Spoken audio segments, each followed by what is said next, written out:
स्वागत है। आज हम दो बेहद महत्वपूर्ण संस्कृत श्लोकों पर बात करेंगे भगवत गीता से। हाँ बिल्कुल। यदा यदा ही धर्मस्य और परित्राणाय साधुनाम, ये दोनों ही बहुत सुने जाते हैं। हाँ, अक्सर। तो हमारे पास ये श्लोक है और इनका हिंदी अनुवाद भी। आज कोशिश रहेगी कि इनकी जो सदियों पुरानी पंक्तियां हैं उनका गहरा अर्थ समझें। मतलब उनके संदेश को डिकोड करें, है ना। खासकर ये ईश्वरीय हस्तक्षेप और धर्म की स्थापना के बारे में क्या कहते हैं। सही कहा। चलिए पहले श्लोक से शुरू करते हैं। यदा यदा हि धर्मस्य ग्लानिर्भवति भारत अभ्युत्थानम अधर्मस्य तदा आत्मानं सृजाम्यहम्। हाँ, इसका सीधा सा मतलब तो यही हुआ कि जब जब धर्म की हानि और अधर्म की वृद्धि होती है, हे भारत, तब तब मैं स्वयं को प्रकट करता हूँ। हाँ, अनुवाद तो यही है। तो पहली नजर में लगता है कि धर्म की हानि और अधर्म की वृद्धि पर जोर है और इसके जवाब में ईश्वर आते हैं। लेकिन ये धर्म और अधर्म, ये है क्या असल में?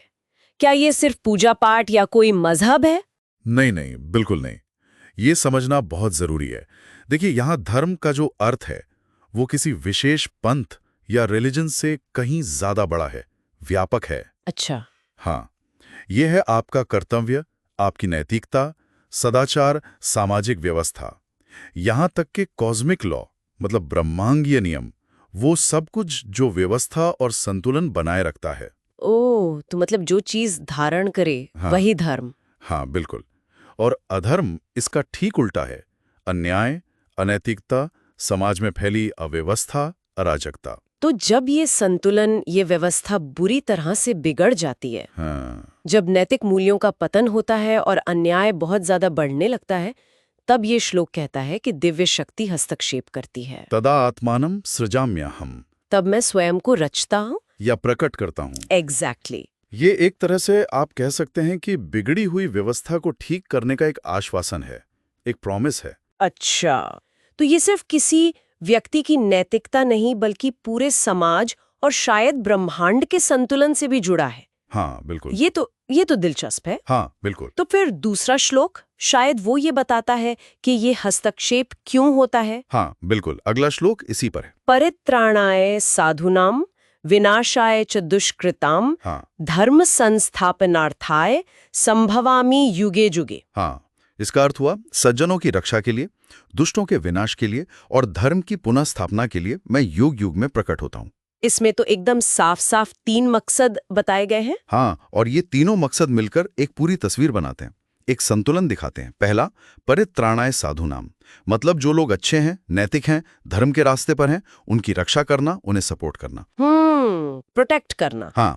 दूसरा, विनाशाय च दुष्कृताम, यानी जो लोग बुराई कर रहे हैं, अधर्म फैला रहे हैं, उनका विनाश। अब यहाँ विनाश का मतलब हमेशा शारीरिक अंत ही हो, ये जरूरी नहीं है। अच्छा।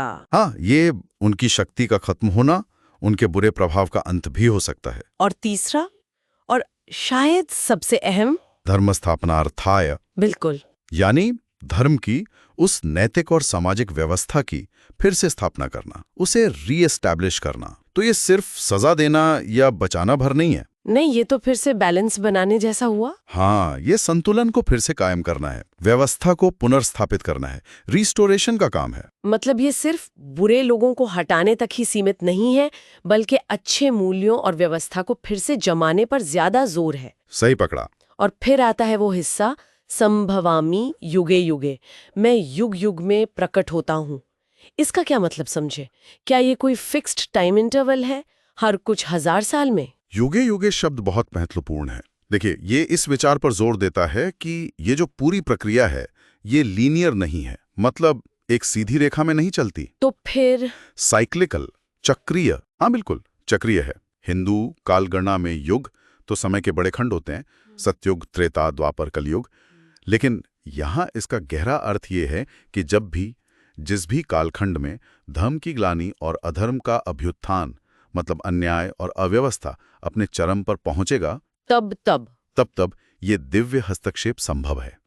ये एक तरह का शाश्वत वादा है, इटर्नल प्रॉमिस, जो किसी एक समय या स्थान तक सीमित नहीं है। मतलब ये इतिहास में बार बार दोहराया जा सकता है। हाँ, ये एक तरह का कॉस्मिक आश्वासन है कि देखो, अव्यवस्था हमेशा के लिए नहीं रहेगी, संतुलन वापस आएगा। ये तो बहुत बड़ी बात है कि ये वादा हर युग के लिए है। तो अगर हम इन दोनों श्लोकों को एक साथ देखें, इनका सार क्या निकलता है, निचोड़ क्या है? तो संक्षेप में कहें तो ये दोनों श्लोक मिलकर एक आश्वासन देते हैं। हाँ, कि जब भी मानवीय मूल्यों और नैतिक व्यवस्था का पतन होगा, जब अधर्म हावी होने लगेगा, तो संतुलन बहाल करने के लिए अच्छाई की रक्षा, बुराई के नाश और सबसे महत्वपूर्ण धर्म की पुनर्स्थापना के लिए दिव्य शक्ति हस्तक्षेप करेगी। हाँ, और ये वादा सिर्फ किसी एक युग के लिए नहीं बल्कि युगे युगे हर काल के लिए है।